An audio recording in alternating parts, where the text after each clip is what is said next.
One bathroom plus a hot story, and I give you the LOO.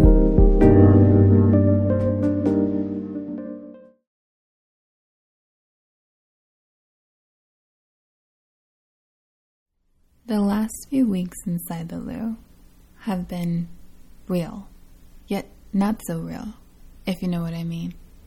Every Friday and Saturday night, I honestly don't know what juicy story I'm going to leave with. And then, tonight happened. It was about 10 or so, and the club just opened.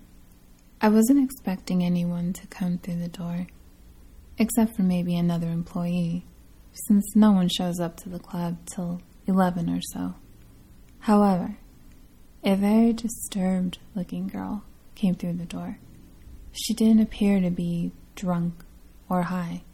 She even looked a little nervous as she passed by me and went into a stall. With only her and I in the bathroom, I heard her begin to cry.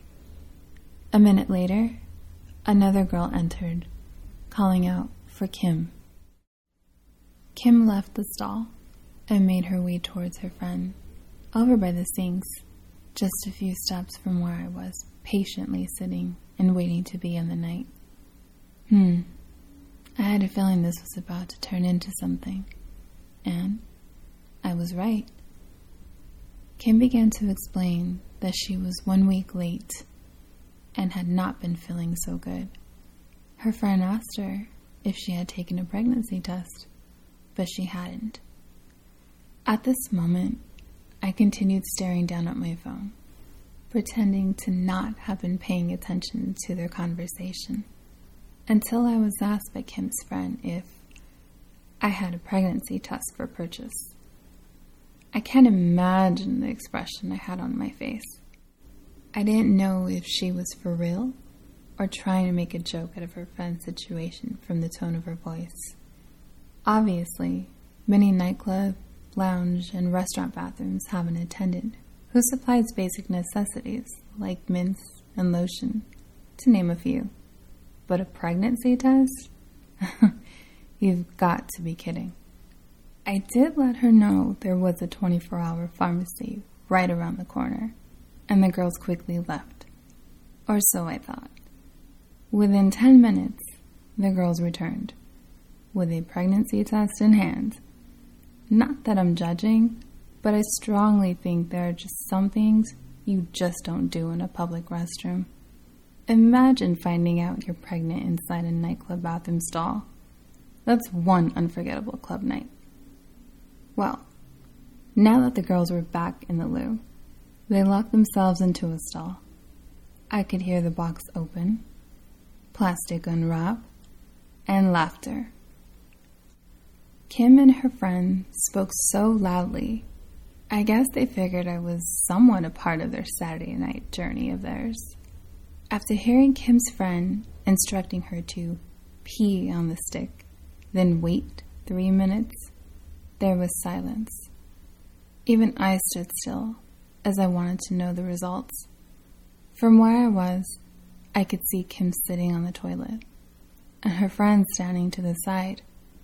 Not even knowing this girl, I felt anxious for her. I couldn't imagine what was going through her mind at this moment.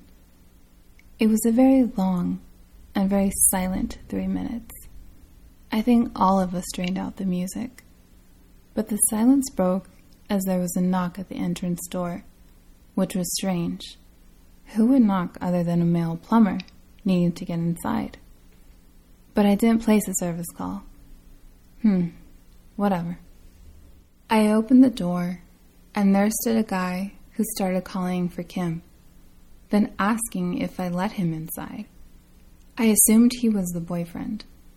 Of course, I denied him from entering, but somehow he managed to move me to the side, only to end up in front of the stall where Kim's friend stepped out of. She tried to get him out as he kept calling out for Kim, but it was too late. He found her, knocked on the door.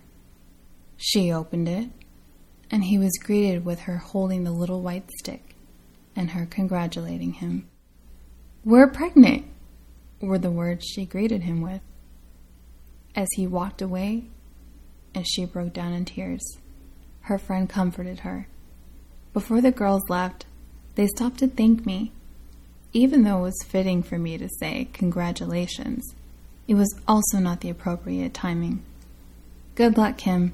And because of this story, I will stock up on a few pregnancy tests. Just in case.